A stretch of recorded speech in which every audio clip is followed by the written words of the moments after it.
Yo! Video games. But yeah, so this happened, a few days ago. And they announced Animal Crossing New Horizons, Nintendo Switch 2 edition, out of the blue. Just randomly in the morning on a Thursday, just kind of happened. Here it is. It's going to happen. And it's just dropping in January 15th, by the way. We're crazy it's missing the holiday season, but whatever. Now, interestingly, it's not a big upgrade for Switch 2. They're like, yeah, it's got better resolution and we got this dumb microphone gimmick. We do have the mouse controls, which is like huge. That is huge. That is big, huge. But I feel like that's kind of bull. I feel like you could have easily unlocked the Switch 1 version to use a USB mouse. They're kind of like forcing them, like they're kind of like locking the mouse controls behind the Switch 2 version when it's like they could have easily just unlocked a USB mode on USB mouse for Switch 1 users. The nice thing here is the nice part. This is a $5 upgrade. They're only charging you $5 to upgrade for the Switch 2 version because they're really not adding much. They're adding a single item, better resolution, and mouse controls. Which even $5 might even be pushing that a little bit, but whatever. What is nice though, beyond this stuff, was that they did add a huge amount of free stuff coming to all users. Switch 1 and 2 are going to get a big upgrade. 3.0, which it's another one of those like weird things where it's like, why did Nintendo wait 5 years, five and a half, almost? Why did they wait almost 6 years to add more DLC? Or I actually don't know when the last major DLC came out, but years. What's up, Red Hood fan? It's another one of those like, why did they wait so long to like keep doing updates for this game? Like, did it not prove itself? Or did you need to wait for 40 million sales before you decided like, hey, maybe we should put some DLC in this game? Like, it followed the Mario Kart 8 trajectory of like, it's one of the best-selling games in their entire company's history, and they decided to wait years before they put DLC in the game. Literal years. They are the most ass-backwards company on planet Earth. I swear to God. It's very odd, but a couple things spring to mind immediately from this. Number one, Animal Crossing on Switch 2, a brand new Animal Crossing, is far away. We are far away from a new Animal Crossing. The fact that they're putting a Switch 2 version out in January, and then a huge update for everybody in January. All right, there's no new Animal Crossing for quite a while. That, and I guess that's really not like that. That's like not too surprising. What's up, Cronus? Yes, hello. Is this Nintendo? I'd like to order one new 2D Metroid, please. No. No. The other thing, this is where my brain went. I know other people's brains went this way because we are who we are. My brain immediately went to Smash Brothers once again, and I'm like, okay, I'm going right back to what I said they're probably gonna do with Smash Brothers on Switch 2, and people still vehemently disagree or just don't like my thought process, my plan of what they're going to do with Smash on Switch 2, which is they're just going to make it run better, higher resolution. They're going to Switch 2 edition it. There'll be a bundle of new characters on the Switch 2, probably like 5 or 6 new Nintendo-owned characters, so they just kind of avoid that. And if you buy the Switch 2 edition of Smash Ultimate, you won't have the DLC characters. You still have to buy those individually or in Fighters Passes 1 and 2. You still have to buy them that way. You know, it'll be what, $80? What is it, 70? What is it, 60 or 70 for Smash Ultimate? It'll be like 70 for Switch 2 edition. It'll be $10 more for the Switch 2. Maybe even $80 if it's like 5 new characters and another chunk of chunk of new stages that are exclusive to Switch 2. Maybe they'll charge $80 for it.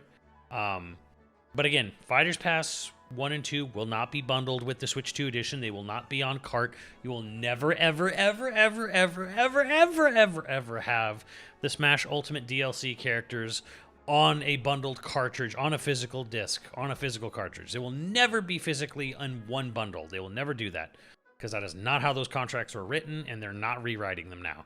So I do think this is the way forward. There is no, frankly, there's no good solution. There is no good solution. Nothing they do for a new Smash Brothers on the Switch 2, nothing they do is ever going to be like the 100% satisfactory. There is no good solution for one-upping Ultimate. The best thing you can do is take Ultimate, Switch 2 Edition, add some new stuff, boost the resolution, boost, the rollback netcode, which alone would be huge for a Switch 2 Edition. Just having that would be enormous. And you just sell it like that. And then those of us who have a Switch 1 version of Ultimate will have a $20 upgrade path for the Switch 2 Edition. We'll get the rollback netcode. We'll get like the 5 or 6 new Nintendo characters. We'll get some whatever new stages they got and whatever additions they make. I've been on this train for a while, because everyone's like, well, the alternative is we cut down the roster and we really refocus and rethink the movesets of the characters, because some of them are really outdated, and no one's going to care if they cut Pichu or Dr. Mario or Game & Watch, and it missing the point here, which is like, you can't say everyone would be fine with X, Y, or Z character getting cut, because when a game sells 30 million copies or more, and it has the largest roster, like one of the largest rosters in fighting game history, someone's definitely going to be fucking upset, or a chunk of people are definitely going to be fucking upset at the removal of whatever character you think no one cares about. Why do we need a young Link and a Toon Link? And it's like, who cares? The fact is, they're both in there. They both have slight differences. They're both played and enjoyed. So you taking them away is not ever going to be seen as a positive. It's only going to be seen as you took content away. So, thank you, Duckin. There's no good answer. There's no good way to make a Smash. There is no way they can make a Smash Brothers with a smaller roster, no matter how much you think, well, what if they did this and they did that and they did a crazy single player mode and they added more moves and they added a bigger move set to characters and they changed the mechanics and it's a mechanically different game. It's not even never going to. It doesn't fucking matter. Okay, it doesn't fucking matter. The one thing the fighting game aficionados need to understand is it does not fucking matter on the design. You do not sell fighting games on design mechanics. You don't. This is the fucking hard truth you need to understand. Fighting games do not become the best sellers in the world because of their fucking mechanics. They don't even do it because of their fucking rollback. They do it because of roster and presentation and content. And if you're removing things, if something has less than the previous edition to the average majority of people who buy these games, it is seen as a downgrade. I hate to be a little aggro here, on people, but I'm like, there is no good answer for removing characters from Smash. It will only ever be seen as, well, it's less. It is a downgrade. Maybe you can be like, well, it's a little less and a little more. Well, they improved this. Nah. Everybody is here. They sold 30 plus million copies of Ultimate with just the simple phrase, everyone is here. When you're going to make a sequel to Smash Ultimate, this was always going to be a pain in the ass. This was always going to be a tricky thing to do. Like, what do we do here? How do we make this game seem like it's still good, like it's still worth it? And if you remove characters, it's just going to be seen as like, So yeah, you don't want content. And again, there's your answer right there too, which is like, okay, so how do you follow up Smash Ultimate when You almost can't follow up Smash Ultimate, but how do you follow up Smash Ultimate? You kick the can down the road. You just take what you have and improve upon it. Keep it going. And it's a weird thing that Nintendo seems so adverse. It's like Fortnite, and Minecraft, like 2 of the most successful games of all fucking time. And did they ever make a Minecraft 2? Did they ever make a Fortnite 2? Nope.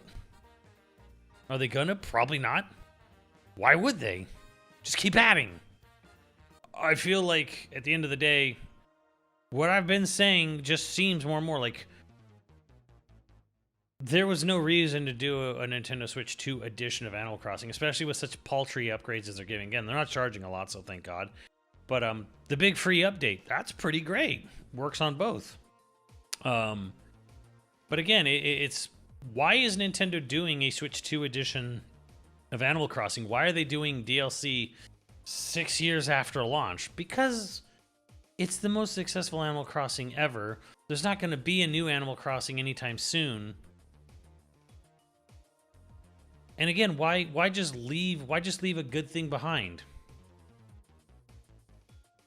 People are still playing this, still making money off it. They're still selling it. Same with Smash Brothers, by the way. Why did they do such late stage DLC for Mario Kart 8? Because it was going to take a couple of years before they got to World, and then people were still playing it. People were still buying it. People are still buying Mario Kart 8. So they did a big old fucking course tour for Mario Kart 8. Now they're doing the same for Animal Crossing. They're gonna do the same for fucking Smash Brothers. That's the 3rd best-selling game on the Switch. So guess what? So yeah, like, we'll see what happens, but I am predicting by the middle of next year, maybe even September, at latest September, I think we're gonna see Switch 2 edition of Smash Ultimate. Straight up. I think Smash 2, Super Smash Bros. Ultimate Switch 2 edition, I think it's happening. And I pray to God we get Matthew as a playable character and not fucking Noah. Not Noah, not Mio, Matthew. I think it'd be a TG announcement. If Reggie still works for Nintendo, it might be, but not anymore. I think it's less like, okay, I won't say it's impossible, but I'd say it's less likely. It's less likely Nintendo shows up at TJ's ever again since Reggie left. Reggie was Keeley sort of like in where, you know, their relationship between Keeley and Reggie was basically Keeley's way to get an ear to Nintendo NCL to be like, hey, you should really have some trailer to show at the Game Awards. Master Chief Tifa Matthew Leon Majima. That's mostly what I would want in the game, but that's some wish fulfillment there. I think personally, if we're talking the third party still, I think the biggest, weirdest sore spot is Ryu Hayabusa.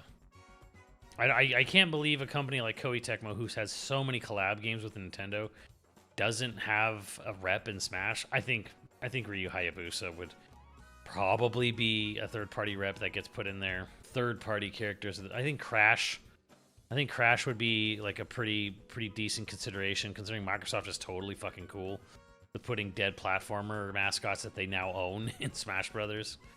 Monster Hunter does make a lot of sense. I still think Byleth was Monster Hunter at some point. Would Sony allow Kratos? No, because Sony's a petty bitch. That's why. That is the real question, T-. Because I could see it going either way with new characters, where like they do an Animal Crossing thing where it's like, hey, it's got rollback and it's got better resolution. And the problem is if they did add rollback to Smash Ultimate Switch 2 edition, that means the lobbies would be in their own little world away from the Switch 1 lobbies. And I could see Sakurai's genius but annoying and genius but sometimes stubborn and stupid ass going, oh, I didn't want to split the lobbies. I didn't want to have Switch 2 owners have, you know, a different lobby experience than Switch 1, especially if someone had a Switch 2 and their friend had a Switch 1. So we just kept the same netcode. I could see his Vincent Van Gogh ass doing something like that. I mean, love the man, but at the same time, fuck. The thing is, I can see them doing all kinds of upgrades for Smash Ultimate on Switch 2 only, and not touching the online in any form or capacity at all. Am I buying aerators? Hell no. To the no, no, no. Hell no.